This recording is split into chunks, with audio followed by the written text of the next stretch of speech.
What a joy to see you again. Oh, thank you. It's great being here. Thanks, and welcome home. Hey, thank you. There you go. Well, let's talk about home to begin with. Growing up in Wichita, Kansas. Tell us about your family a little bit, what it was like to grow up in that time and place. First of all, good afternoon, everyone. Thank you for being here. The question, of course, is what it was like growing up in Wichita, Kansas. You have to be from somewhere, okay? But I enjoyed growing up there. Mid-America.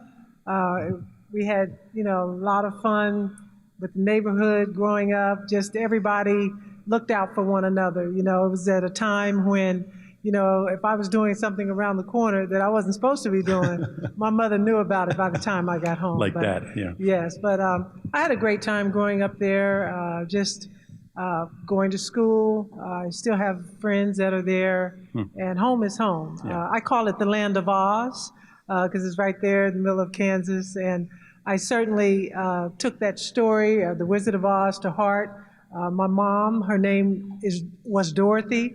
She had a dog named Toto, and I believe in following my dreams, so it all kind of went together with the story. So there you go. Well, that's great. Did you do a lot of sports when you were a little girl? I enjoyed riding my bike. I loved riding my bike. We had a tragic situation when I was 5 years old. There was a plane that crashed on our block, actually. And instead of rebuilding the houses that were taken out from that fire, there was a park that was put across the street from my house. And as they rolled that park out, they put out a full court basketball, just two hoops, just pavement. But that was where I started to go out every day and play. I didn't really have a basketball, but there was a gentleman who came through and gave basketballs away to all the kids in the neighborhood, and I took care of mine, and I just found myself out there every day, and that's when I began to take the game, a lot more seriously. Sure. Did you play other sports as well, though? Any in my gym class, of course, I played, volleyball and softball. But when I got introduced to the game of basketball, I just kind of fell in love with it and stayed there. Well, Kansas, of course, is one of the great centers, one of the hotbeds of basketball. Dr. Naismith, after he invented the game here in Springfield, moved to the University of Kansas, and it has this tremendous history of loving the game. Was it that way for young women as well? I know a lot of boys played basketball. Were girls playing basketball when you were growing up? Not really. The reason why I played probably was because my brother and I, we were the closest in age, and we just, whatever game he played, I just tried to follow along. But it wasn't very many women at all that, were involved in the game. And it was just, we started in the house. I'll go back there. We had this game that we created, and it was sock ball. You guys may know it as Nerf ball. It's video basketball now, but we would, have this game. He would create the names, and we would shoot our socks behind the bedroom door and the closet door, which was adjacent. And every time someone scored, we would run over and write, whoever scored the point. But from there, it was my parents who realized that we were trying to play the game of basketball. So eventually, they kind of kicked us out of the house and put a hoop out in the backyard, and we started to play there. But it wasn't so much fun because my brother's friends would come over, and then there was no room for the girls. So it wasn't until the court was laid out across the street that I kind of just, had a place that I could call my own and didn't have to get pushed away. So that's. But there was a team in your high school, a girls' team, a women's team? Yes, there was a high school team. And I watched them from afar. I was in the 9th grade. I was invited to go up and play on the, not necessarily the varsity team, but junior varsity at the high school. But I enjoyed playing at the Y because every weekend there was another trophy to be won, and I loved winning trophies. So I stayed there that year, but it wasn't until I got to high school that I started to play organized basketball. I mean, many of you young folks today with the WNBA now 20 plus years old, you don't realize how far the women's game has come in our lifetime, in your lifetime, from a game that was played around the world, but certainly didn't have the prominence or the opportunities for young women to play as there are today. It's just a tremendous story and such a wonderful part of the legacy that you're leaving behind and many people like you. So high school, you were a tremendous player. You became a tremendous player very quickly. Was it just a quick growth of the game? Were you naturally made for this game? Was it a great coach? What brought you along so fast? I think it was a little bit of all of it, but really playing with my brother, playing with the guys in the neighborhood, just learning to survive out there, because if I didn't score, they wouldn't let me play. Mm-hmm. And, you had to either make a free throw first or, find some way to get selected, or you had to keep winning. If you kept winning, you got to continue to play. Mm. And I can remember being out there. It was never a game to me. I was always trying to survive. So, the guys, they knew they would be there every day. But I just had a love for the game. And then opportunities started to open up. I started hearing about that maybe I could possibly get a college scholarship, which wasn't popular at the time. Before I got to the University of Kansas, there was one scholarship, and that scholarship was divided between everyone on the team. Wow. And so by the time I got there, thank God it had grown a little bit with the help of Title IX, and I was able to get a full scholarship to attend the University of Kansas. The magic of Title IX. Oh, yes. Yeah, exactly. When did they start to recruit you? Will you remember that occasion when you started to realize suddenly Kansas is watching me, that they're interested in me? Well, recruiting certainly back then is different than it is now. For sure. I remember receiving a lot of letters, some phone calls, but not a lot. I would really just watch the guys because they were being recruited very heavily. Coaches were coming in to see them play, but not for the women. And so we had to wait really until the state tournament. Then we would understand there would be certain coaches in the stands that they were coming to see us play, and usually it was the state school. It's just not like it was today. I mean, sure. If I were around today, I don't know, I would hope that maybe, I would be recruited from all over the country. I'm but sure, yes. It just didn't happen. I had a few schools in Texas, Oklahoma, and Kansas. Was it an easy choice, though, to go to Kansas for you? Actually, I really didn't understand the whole process. Again, I was watching the guys and what they were doing. At the very end, I began to understand that, this is a real big deal. I'll have the opportunity to have my college paid for, and that it was very important. Magic. And it would take a burden off of my parents. And so I started to really, look at the schools that were recruiting me. And I ended up staying at the University of Kansas. One of the reasons basically was because education was important to me. And when I went to that school, they didn't talk much about basketball. They felt like I, could play pretty well, but they wanted to make sure that I was a good student and would be committed to the classroom and do the job that I needed to do. And you didn't just become a good college player, you became a great college player. I just was reading some of the stats. You dominated the women's game in scoring and rebounding and steals. First, was that just a byproduct of playing against those guys that you had to survive on every level of the game? Or was it something that you just loved the game and you felt yourself flowing into growing to the game so well? Well, I always felt like that I was learning, but yes, the grassroots, just playing with the guys, I did have to work harder. I did have to, really work at becoming very good. And then, the women's game was growing, so there were not very many, women that I felt like was dedicated the way I was. Most of the girls that I played with, once basketball season was over, they moved to volleyball, or they moved to softball, or even track and field. I just stayed with basketball whole year round. Mm-hmm. I didn't waver at all. Now, I wish maybe I had did a little track. I might have been a little faster, but I just stayed with the game. And I felt like I was better, one, because I played with the guys, but two, I played all the time.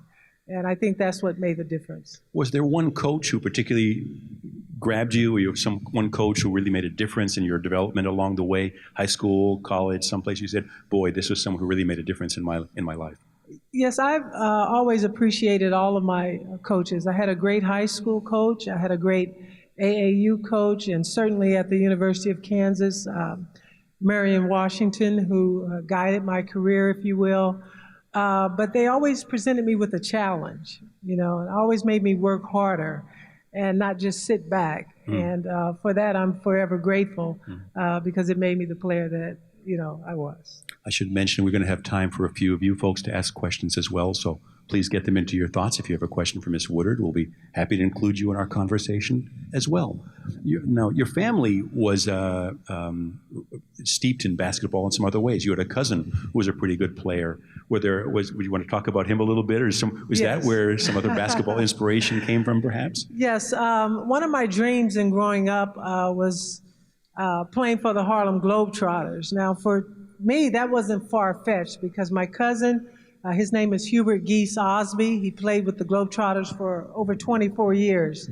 So every time they would come through the city, Wichita, of course the family would go and we would get to, meet all the players and everything. As I mentioned before, my brother, he would, tell me about different players and different teams. But the Globetrotters was always the team that was in my heart. And again, because they came through Wichita, I would have posters and wristbands and all the above. But I always had them over my wall. And I loved the wizardry that the Globetrotters were able to do. And so I would go and I'd watch, and I'd only get that one game. But the Globetrotters also came on Scooby-Doo after school. So I would always be in front of the television trying to figure out some way I could do another ball handling trick. And then if I ever saw anyone that did anything fancy, I would always stop and go ask them, how did you do that? Would you teach me that? Not knowing that later in life I would be able to, pull that out. Sure. I always wanted to say I wanted, no matter what age I was, for people to know that I played the game. So I wanted the ball handling, and I always practiced it. And then for however fate would have it, I think God put it in my heart to love that team the way I did and to always, again, practice the wizardry that my eye could catch. And then for it to come around at just the right time, at the peak of my career, I think it's a miracle. Now, before we move to your professional career, you did mention that Kansas, you felt it emphasized the schooling as you wanted it to. That was always an important part of your life. Can you talk a little about your approach to the classroom? Did that come from your folks? Did that come from you? Where did that come from?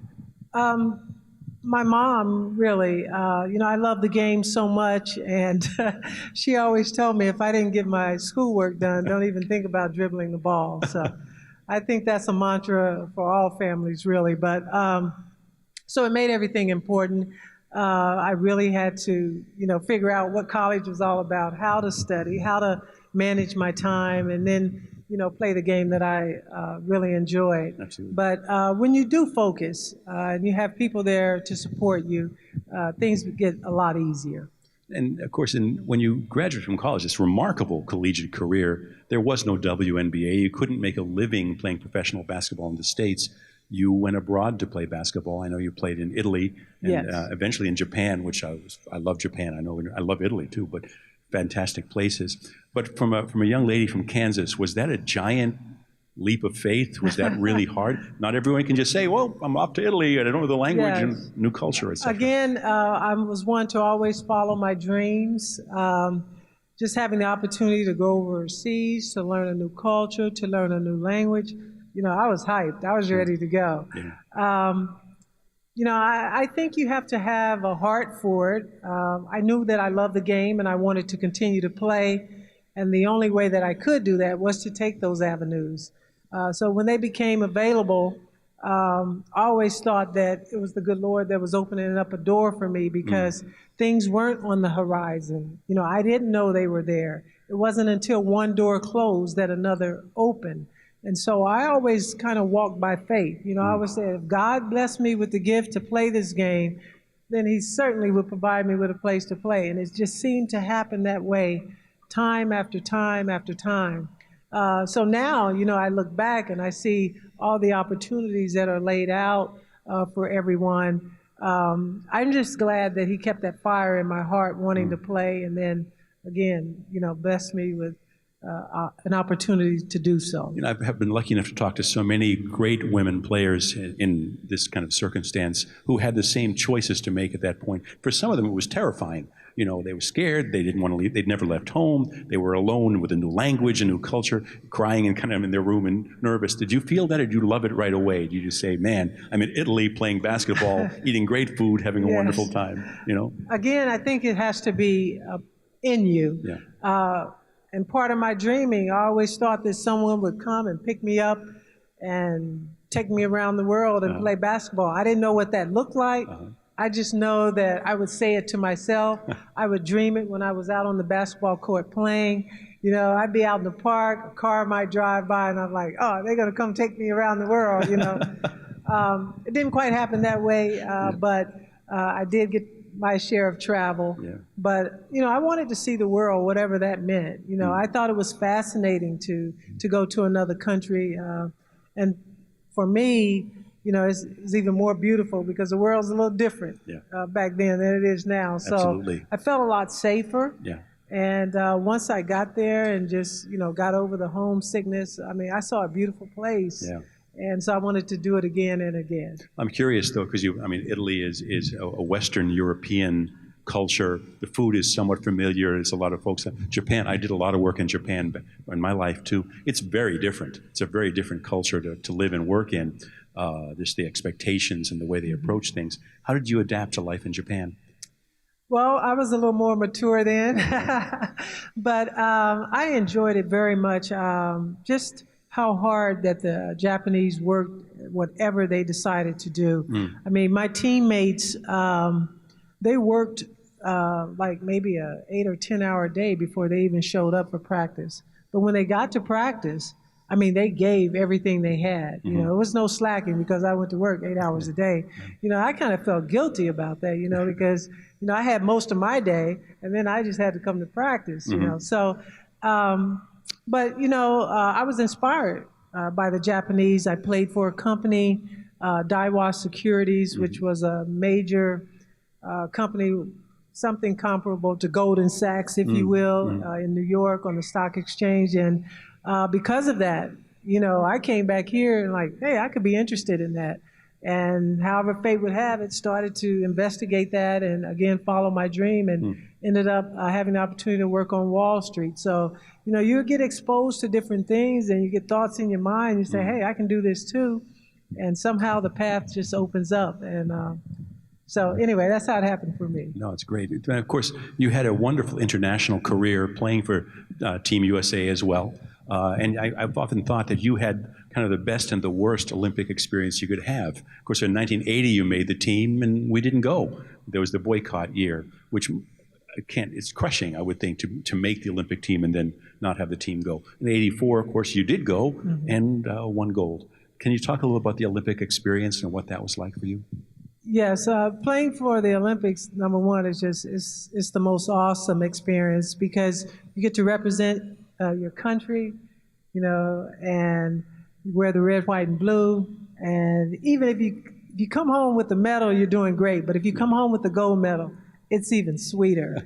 Again, I had the best of both worlds. 1980, we did make it. We played everyone we were supposed to play, but we had to decline the invitation. But just having the honor of being there, you know, there's lessons you can learn no matter what. And I always tried to look at the glass half full versus half empty. You know, at least I had the opportunity. Sure. You know, I was sad for some of the athletes that were in the 1980 games who couldn't go any further. You know, I had the opportunity to, you know, and to be young enough to come back in 1984. So maybe if I didn't have that, I might have a little, you know, bitterness. But I could see the light at the end of the tunnel, and I knew if I disciplined myself that I could hold on and maybe make the team in '84. So it was worth the wait. You know, we were in Los Angeles. We won the gold medal. And it was just a great time. Yeah, it's hard to imagine you with bitterness at any point. I can't see that. But, obviously, you were playing on those teams, so you were exposed also to some great players and great coaches. Anyone in particular memories that jump out at you from those teams? Yes. First of all, you're playing with some of the greatest players that ever played the game. That's a thrill in itself. You're being coached by some of the greatest coaches. Probably the number one coach that everyone here may recognize is Pat Summitt. Had the chance to play for her in 1984, which we won the gold medal. So just being exposed to all the basketball royalty, if you will, to know the Michael Jordans when they were younger, you know, it's just really neat, and just to see how far everyone has come, since that time. And Coach Summitt was easygoing, kind of laid back. Boy, she was a rough customer. Coach was very intense, and so, it just took us to another level. But, we had to deal with it, and but she had a goal. She had a vision for us, and that was to win that gold medal, and she was going to let us not take anything less. Sure. And then toward the tail end of your playing career, the WNBA comes into life. I was lucky enough to be working at the NBA in those days. I remember the birth of the league and how proud the women were. You were with the Cleveland Rockers and then the Yes. Detroit Shock. What did that mean to you at that point in your career to see a professional league really take root in the United States? I felt very proud. I was very, very happy and honored that, the game was finally here in this country, with so many years of going overseas. And, we would talk when we would get together, the players and I, and we'd say, wow, why can't we have a league like this in the United States? Sure. And for it to happen, although it was the end of my career, I still had the opportunity to be a part of it, something I'll always cherish. But, wow, to have the career where I started, softball with my brother, to the playgrounds, to AAU, through college, going overseas, and then having that really, the crowning moment to have our own league and be a part of it. And now that league has lasted for 20 years now, so and thriving. It is grounded and rooted, and I'm so happy for the players now who are doing very well. If anyone has a question for Ms. Woodard, we're going to ask you to line up over here. We just have time for a couple of questions. Just join my friend Anthony over here, and we'll line you up and include you in our conversation. So please do that. You've made a transition from playing the game, and you've done some of that on and off throughout your career. You're coaching now. Tell me about your coaching life and how that feels for you right now. Yes, presently I'm coaching at Winthrop University. This is my first year. Small school, mid-major, but we're hoping that we're going to, get things turned around. It's a program that has had its challenges in the past, but I'm up for the challenge, and we're working to get a real good group in there and just have fun playing basketball. A lot of great players have trouble coaching because what you can do is so much more than a lot of other folks can do. Do you find it easy to communicate with the young women you're coaching? How are you working through that? Some of the people who might not have the gifts that you have. Well, I understand that, but I don't, compare myself to another player. I'm just looking at that player, trying to get the best out of them so that we can do the job that we have to do on the floor. And so, I'm going to base it on the talent that I have. I know our conference, I know what we're competing against, and continue to try to recruit so that we can compete. Aren't they lucky to get to spend some time with you? Yes. Why don't you come over here and first question for Ms. Woodard. Hi, what is your name and what is your question for Ms. Woodard? My name is Elle, and how many shots did you make? How many shots did you make? Well, that's a good question, and thank you for being have the courage to come up and be the first one to ask that question, okay? I've scored a lot of points in the game of basketball. My college scoring was 3,649 points, okay?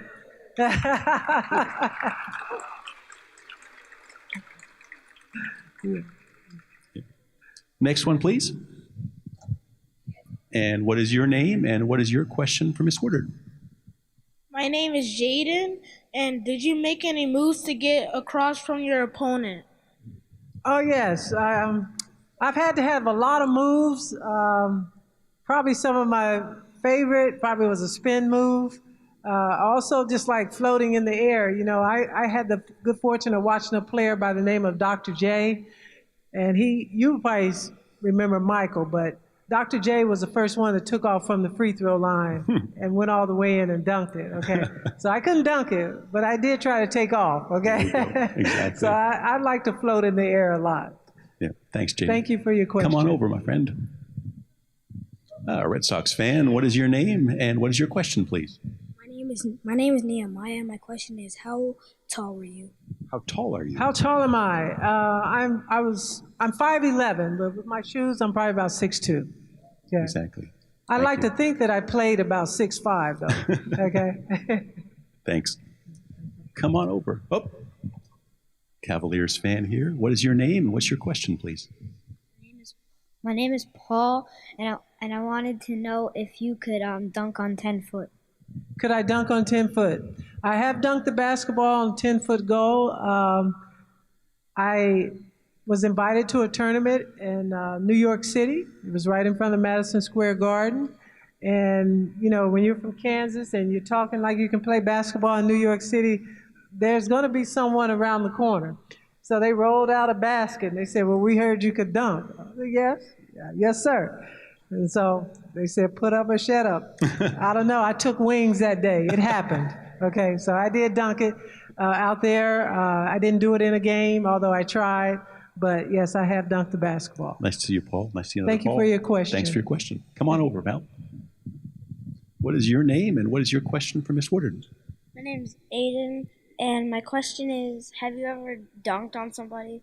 No, I haven't dunked on anybody. No, just demonstrating dunks. Yes. Exactly. Exactly. Thanks, Aiden. Come on over. What is your name and what is your question for Miss Woodard? My name is Chase, and why did you like the Globetrotters so much? Why did you like the Globetrotters Oh, I so much? love the Globetrotters because they were a fun team. They got to travel all over the world. And, you know, they're known for goodwill ambassadors, okay? So they make a lot of people happy. They make a lot of people smile. And it's all in the fun game of basketball. So that's why I love them so much. And you know, of all the men, many, many great players played for the Globetrotters for generations of people. The first woman to play for the Globetrotters was her. Right there. Thank you. And what is your name and what's your question for Miss Woodard? My name is Robert, and my question is, have you ever had any, like, idols in basketball or any professional sports? Yes, have I had any idols? Yeah. I sure have. First of all, my cousin, Hugh McGee Sosby, who was a showman for the Globetrotters. And my all-time favorite is Michael Jordan.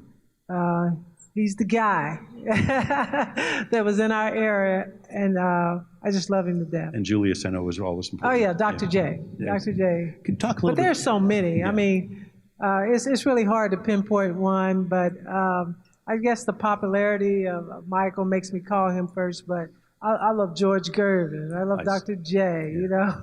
Yeah. For modern day players, I love AI. Yeah. So, Hey, there's a jersey out here somewhere. It's exactly what Yeah. agrees with you.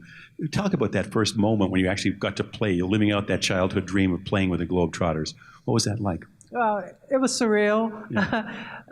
It was a dream come true. It just, you know, it was almost, you know, I know my eyes were sparkling the whole game. I was just trying to get through it. I was so nervous.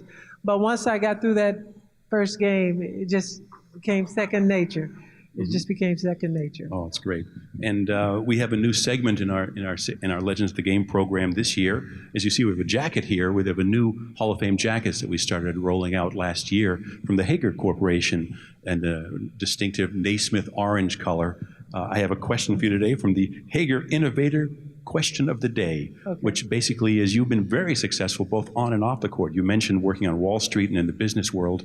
We wonder what skills you learned in basketball that you took with you to become successful in business. Well, there are so many things in the game of basketball. I call basketball life. But the first thing you learn hard work, you learn discipline, you learn teamwork, you have the courage, you have the arena in the sport to get. You have the highest highs and the lowest lows. And the time that you have in your lowest lows, you got to pick yourself up and be ready to come back the next day. And you do that by going to the stat sheet, looking at maybe what you didn't do so well, and then you go back and work on it. And so it is in life. You know, if something happens that's not to your liking or whatever, you've got to work through it, and you got to have the resilience to keep coming back. And I think that's what the game of basketball has given me, or any sport for that matter. It just keeps you coming back. You just don't give up. You know, you have to dream, you have to believe, and you must never, ever quit. It's kind of a good message for a lot of the young folks out here today. Yes. Absolutely. Well, you guys are in for one more special moment today. I'm going to call out Mark Crepeau, our Vice President of Marketing Partnerships. This is a special moment. We're actually going to present Miss Woodard with her Hall of Fame jacket. So, put it right down here. As I mentioned, this is a brand new jacket design that we started last year. Why don't you step right out here, Mark and Lynette, right over here, so everyone can see you. It's kind of a special moment.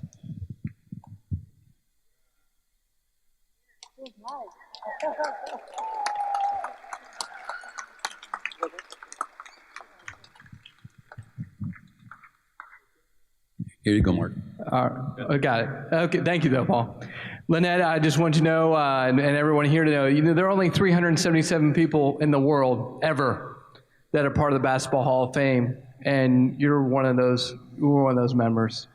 And I also will let you know, as we introduce this new jacket that we created last year, you're the first returning Hall of Famer to get a jacket. So congratulations on that additional honor, not only in terms of being in the Hall of Fame. Thank you so much for everything you do, and we hope you'll wear often and proudly everywhere you go, especially that first win at Winthrop. Make sure you have it on at the press conference after that, okay? Thank you so much. Thank you all. Thank all of you. I appreciate it. Ladies and gentlemen, please, we're going to have time for everyone to come over and get an autograph and say hello to Miss Woodard right over here. So please stand by to join me for that. But before you move, join me in one more round of applause for our very special guest, Hall of Famer Lynette Woodard. Thank you so much. God bless you. Appreciate you.